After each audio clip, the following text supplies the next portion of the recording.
नमस्कार मित्रांनो, मी मारुती गाडेवाड मारुतीजी मॉनिटर या चॅनलवर तुमच्या सर्वांचं स्वागत. मित्रांनो, पीएम किसान अलर्ट या अपडेट शिवाय रुपये 2000चा हप्ता थांबू शकतो. तर नेमकी काय अपडेट आहे या व्हिडिओच्या माध्यमातून आपण जाणून घेणार आहोत. तत्पूर्वी चॅनलवर नवीन असाल तर चॅनलला सबस्क्राईब करून ठेवा. चला तर मित्रांनो, व्हिडिओ सुरू करूया.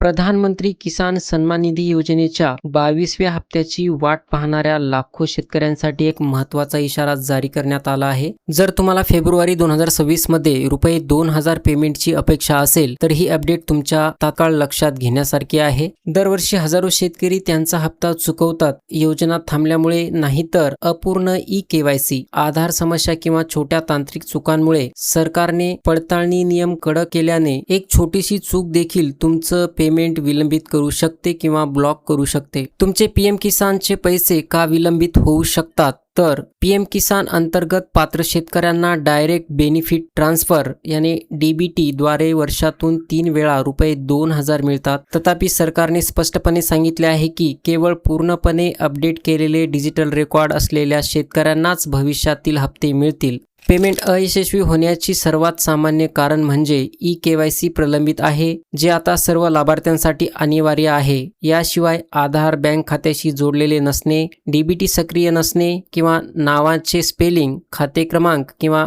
IFSC कोड यासारखे चुकीचे बँक तपशील हस्तांतरण थांबवू शकतात. दुसरे प्रमुख कारण म्हणजे जमिनीच्या नोंदी पडताळणी. सरकार जमिनीच्या तपशिलांची प्रत्यक्ष पडताळणी करत आहे आणि ज्या शेतकऱ्यांच्या जमिनीच्या नोंदी पीएम किसान पोर्टलवर अपडेट केलेल्या नाहीत त्यांना लाभार्थी यादीतून काढून टाकले जात आहे. तर घर बसल्या तुमचं पीएम किसान सन्मान निधी योजनेचं स्टेटस कसं चेक करू शकतात तर आपण या ठिकाणी पाहूया. सर्वप्रथम तुम्हाला गुगलवरती यायचं आहे आणि इथे टाईप करायचं आहे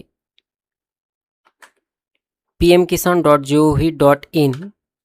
इथे तुम्हाला असा इंटरफेस दिसेल. या ठिकाणी तुम्हाला नाव युअर स्टेटसवरती क्लिक करायचं आहे. क्लिक केल्याच्या नंतर तुम्हाला या ठिकाणी इंटर रजिस्ट्रेशन नंबर, हा रजिस्ट्रेशन नंबर बहुतेक शेतकऱ्यांना माहीत नसतो. त्यामुळे आपल्याला या नाव युअर रजिस्ट्रेशनवर जाऊन आपल्याला या 2 ऑप्शनच्या माध्यमातून रजिस्ट्रेशन नंबर काढता येतो. तर आपण या ठिकाणी आधारच्या माध्यमातून रजिस्ट्रेशन नंबर काढूया. तर या ठिकाणी आधार नंबर आपल्याला टाकायचा आहे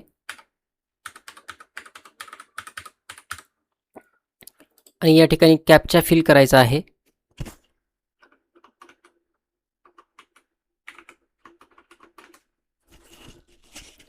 आणि गेट आधार OTP वरती क्लिक करायचं आहे.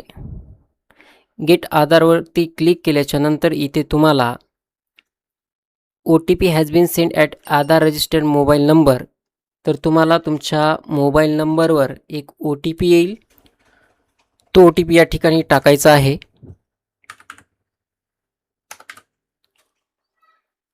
आणि गेट डिटेल्सवरती क्लिक करायचं आहे. गेट डिटेल्सवरती क्लिक केल्यानंतर हा तुमचा रजिस्ट्रेशन नंबर आहे. हा रजिस्ट्रेशन नंबर तुम्हाला कॉपी करून घ्यायचा आहे आणि इथे तुम्हाला तुमचं नाव दिसेल आणि बॅक जायचं आहे. मग पुन्हा नाव युअर स्टेटसवरती क्लिक करायचं आहे. क्लिक केल्यानंतर तो रजिस्ट्रेशन नंबर या ठिकाणी टाकायचा आहे आणि या ठिकाणी कॅप्चा टाकून घ्यायचा आहे. कॅप्चा टाकून झाल्यानंतर गेट OTP वरती क्लिक करायचं आहे. गेट OTP वरती क्लिक केल्यानंतर तुमच्या जो रजिस्टर मोबाईल नंबर आहे त्यावरती एक OTP जाईल. या ठिकाणी तो OTP टाकायचा आहे आणि अशा प्रकारे तुमच्यासमोर डिटेल्स दिसून येईल.